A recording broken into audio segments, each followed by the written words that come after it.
Bonjour à tous. Donc la première vidéo que je fais, c'est pour parler un petit peu des règles et des lois qui sont régies dans le monde de l'invisible. Car pour moi, c'est vraiment important, avant de commencer n'importe quelle pratique, de connaître un petit peu le fonctionnement de ce qu'on a le droit de faire et surtout de ce qu'on n'a pas le droit de faire.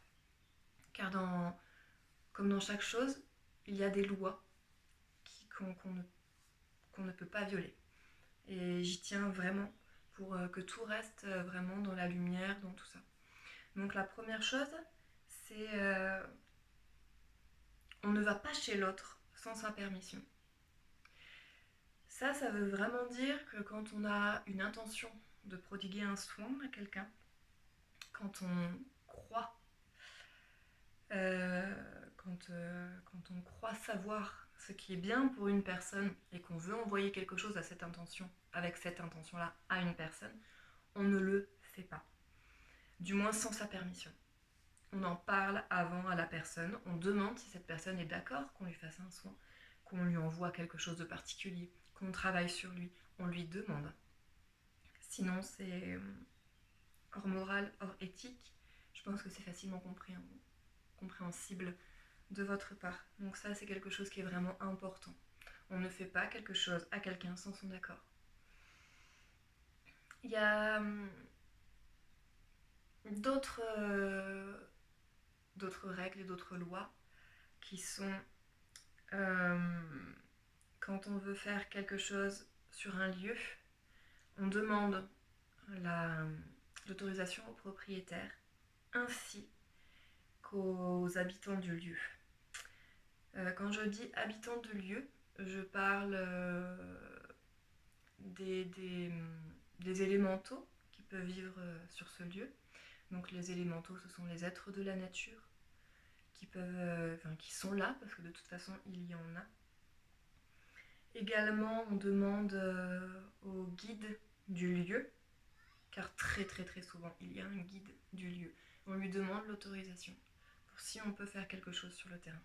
Si ces choses-là ne sont pas réunies, on ne fait pas.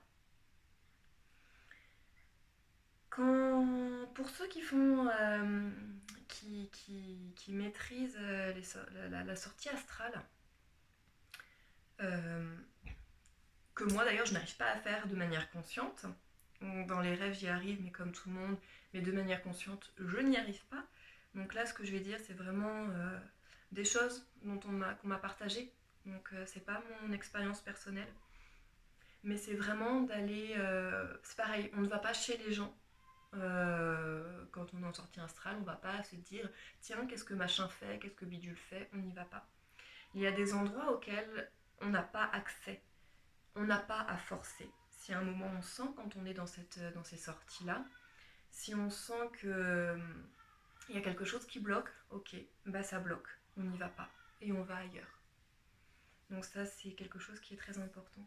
Donc là c'est vraiment les choses de base. Maintenant il y a d'autres trucs par rapport à nous, quand on veut faire les choses sur nous. C'est vraiment d'être en accord avec soi-même. Que ce soit vraiment pour quelque chose de bien, de beau pour nous. Parce que sinon on peut avoir tendance des fois à pas forcément travailler sur ce dont on aurait réellement besoin. Il n'y a pas vraiment de règles particulières par rapport à soi, mais c'est plus...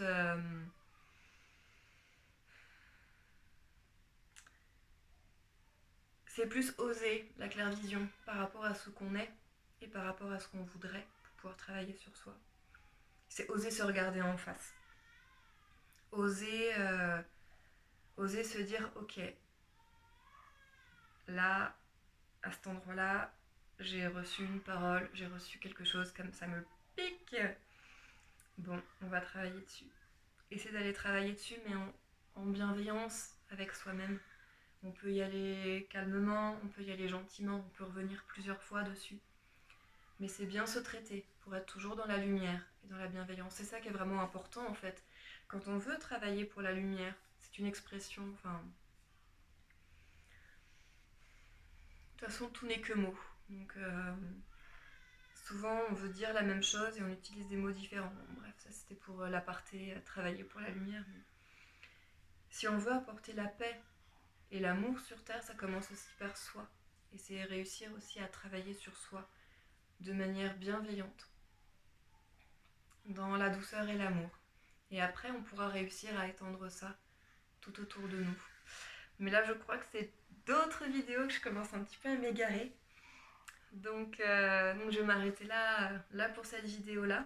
Bien sûr, si vous avez d'autres questions liées à ça, d'autres interrogations, d'autres choses à dire et à poser que j'ai oubliées, que j'ai omis, ou alors c'est parce que si je me suis mal exprimée, ou si j'ai dit des choses qui étaient pas complètement justes, voilà, surtout n'hésitez pas à reposer les choses, voilà, pour qu'on puisse ensemble apporter des choses qui sont le plus justes possible. Voilà. Merci à tous et puis bah à bientôt.